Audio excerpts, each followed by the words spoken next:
আদিনা কলেজের আন্তঃবিভাগ football tournament champion ইতিহাস বিভাগ। মাহিদুল ইসলাম ফরহাদ, চাঁপাইনবাবগঞ্জ জেলা প্রতিনিধি। এর রিপোর্টে দেখুন বিস্তারিত।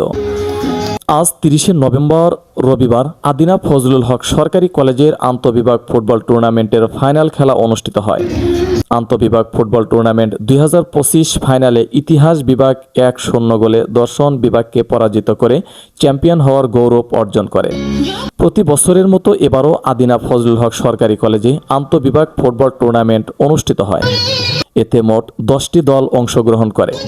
একাদশ শ্রেণী টুর্নামেন্টের ফাইনাল খেলা শেষে চ্যাম্পিয়ন, রানার আপ ও শ্রেষ্ঠ খেলোয়াড়দের মাঝে পুরস্কার তুলে দেন অত্র কলেজের অধ্যক্ষ প্রফেসর ডক্টর মোহাম্মদ মোজাহারুল ইসলাম ও সম্মানিত প্রধান অতিথি চাঁপাইনবাবগঞ্জ সরকারি মহিলা কলেজের অধ্যক্ষ professor doctor Biplab Kumar Majumdar.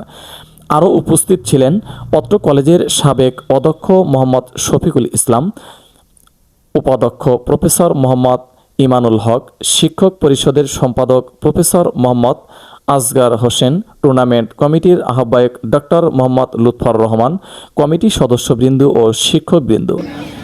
Final খেলা পরিচালনা করেন রেফারি মানিক, রৌফ ও সেলিম। ফাইনালে ম্যান অব দি ম্যাচ নির্বাচিত হয় ইতিহাস বিভাগের পক্ষে ম্যাচের একমাত্র গোলদাতা Masum Parvez. Man of the tournament নির্বাচিত হয় Shakil. S MP news 24 news desk.